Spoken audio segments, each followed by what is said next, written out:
唔可以帶入戲。同埋嗰隻女仔就算過海關都俾人拉閪咗啦，係咪？好開心啊！佢呢套戲咁啊，攞咗啲嘢送俾大家，爆炸糖攞咗啲咩送俾大家？我帶翻爆炸糖。咁觀眾咧一陣間臨走嘅時候，每人都會有一包爆炸糖送翻嘅。咁今晚慢慢嘆。係啦，咁啊當然啦，攞翻去咧就一路睇奧運，一路就同個男朋友咧就喺度爆炸啦。中國第一爆就靠呢個啦嚇！起碼玩緊到下一屆奧運㗎。除咗爆炸糖之外咧，我哋仲帶咗事業線嚟嘅，冇錯，就係一把事業線，就事業線。啊！屌啦，升呢個咪，一路我講咗咁鳩耐都冇人提我。好啦，冇錯就係呢把事業線啦嚇，真係有一條事業線喺度㗎，問你死未？呢條事業線咧，你睇下，冇錯啦，並唔係佢嘅，其實係我個屎忽嚟嘅嚇。如果諗住攞翻去打飛機咁啊，撲街啦！嗱，點解我哋要拍呢部戲咧？就話說咧，我係喺1999年開始做第一部電影嘅。第一部電影已經有人同我講香港電影玩撚完㗎啦，直至到早幾年我撞到一個大導演，咁佢係好出名嘅。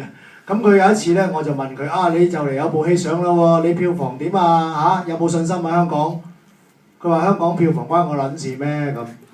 咁我聽到我好傷心，因為咧，即係我心諗你條撚樣都係香港人嚟㗎，咁你咁多年嚟都係香港人支持你，你先有今日㗎。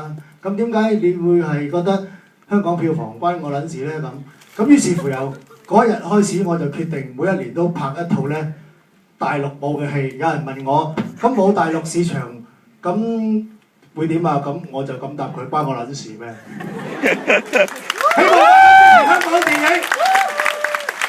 如果覺得好睇嘅，多啲同你嘅朋友講就支持我哋咁。